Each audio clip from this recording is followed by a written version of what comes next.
Welcome to The Explainer. Today, we're untangling a seriously fascinating legal puzzle that popped up in South Africa back in 1996. We're talking about the constitutional court case of Gardner v. Whitaker. Now, on the surface, you might look at this and think it's just a standard, kind of petty defamation lawsuit between two local officials. But beneath that, well, it actually sparked a massive, fundamental debate about exactly how a brand new democratic constitution should rewire the DNA of traditional law. It's a great one, so let's jump right in. Here is our roadmap for today. We're going to cover 1. The defamation dispute. 2. A constitutional collision. 3. Shifting the burden. 4. The jurisdictional puzzle. 5. Developing common law. And finally, 6. The final verdict. All right, part 1. The defamation dispute. A clash at the city council. So, picture this. It's June 1993, and we're at an action committee meeting of the East London City Council. They're discussing a report, things are getting a bit heated, and a city councillor named Eric Whitaker quotes the town clerk, Nigel Gardner. Then, Whitaker fires off 14 now infamous words. I want to tell you emphatically that that is a lie. That's it. That single sentence right there is the spark. It triggered a major defamation lawsuit, with Gardner claiming Whitaker absolutely ruined his reputation. When this eventually goes to the lower court judge, Judge Froneman takes a look and says, yes, initially, those words were indeed defamatory. They clearly referred to the plaintiff, and they did harm his reputation.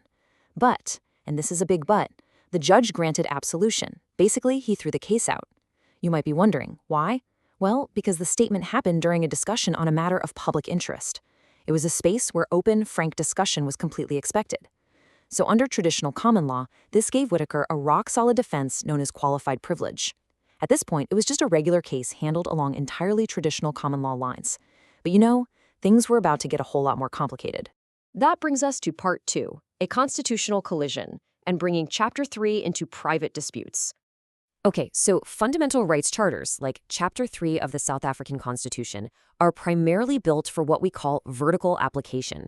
Think of it as protecting you, the regular citizen, against the massive, overwhelming power of the state. But Judge Froneman decided to ask a pretty radical question. Do these constitutional rights apply horizontally? Meaning, do they actually dictate the rules between two everyday people arguing in private litigation, like our two city officials? Judge Froneman reasoned that a shiny new democratic constitution can't just sit up in an ivory tower somewhere. Its deepest norms literally have to permeate the entire legal system. He concluded that private disputes absolutely need explicit constitutional adjudication. Basically, if they just left the old common law of defamation completely untouched, they'd simply be perpetuating the rules of an undemocratic past. Which leads us to part 3, shifting the burden. Let's look at what actually happens when fundamental rights collide. Imagine the ultimate legal balancing act here. On one side of the scale, you have the defendant's fundamental right to free speech and expression backed by Section 15 of the Constitution. But on the other side, you've got the plaintiff's fundamental right to human dignity, which of course encompasses a person's good name and reputation. Now, Judge Froneman stated that these two rights are inherently of equal value. The Constitution doesn't create some sort of cheat code where one automatically beats the other. They are tied. So how do you resolve a tie? Well, the judge proposed a massive, game-changing shift. For a plaintiff to prove their reputation should actually take precedence over free speech. They, the person suing, now had to clear a really daunting set of hurdles. They had to prove the statement was false, they had to prove it wasn't in the public interest, that it wasn't protected by privilege, and that it was an unfair comment. And here is the real crux of the drama. The lower court effectively took centuries-old common law defamation rules and just flipped them on their head. Historically, you see, if a plaintiff proved a statement was defamatory, it was entirely up to the defendant to save themselves, to prove their defenses, like showing the statement was true or for the public benefit. But suddenly, the heavy legal burden of proof was shifted directly onto the plaintiff's shoulders. Unsurprisingly, Mr. Gardner, the plaintiff who lost his case under these radical new rules, was not thrilled, and he wanted to appeal. So that brings us to part 4, the jurisdictional puzzle. Who actually gets the final say? This became the million-dollar question. When Gardner tried to appeal directly to the Constitutional Court, they had to figure out if he was even in the right place. Because the lower court judge used the Constitution to rewrite the common law, does this appeal belong in the Appellate Division, which normally handles common law, or does it belong in the Constitutional Court, which handles, well, constitutional matters? To understand this, you kind of have to think of Chapter 7 of the Constitution as a very strict legal map. If a case has both constitutional and non-constitutional issues mixed together, you can't just skip straight to the end. You have to go to the Appellate Division first. That division's job is to try and dispose of the appeal without even touching the constitutional issues, if at all possible. The Constitutional Court is strictly the final stop. They only get involved if it is absolutely necessary to resolve the appeal. And in this specific case, there were absolutely non-constitutional issues still sitting right there on the table. The Appellate Division still needed to look at the facts and ask, did those words actually refer to Gardner? Were they truly understood as defamatory by the people sitting in the room? And crucially, was Whitaker acting out of pure malice? If the answer to that malice question was yes, then Whitaker wouldn't be protected by privilege anyway, meaning the whole case could be solved without ever having to touch those super heavy constitutional questions about the burden of proof. Let's move to Part 5, Developing Common Law, specifically the role of the Supreme Court.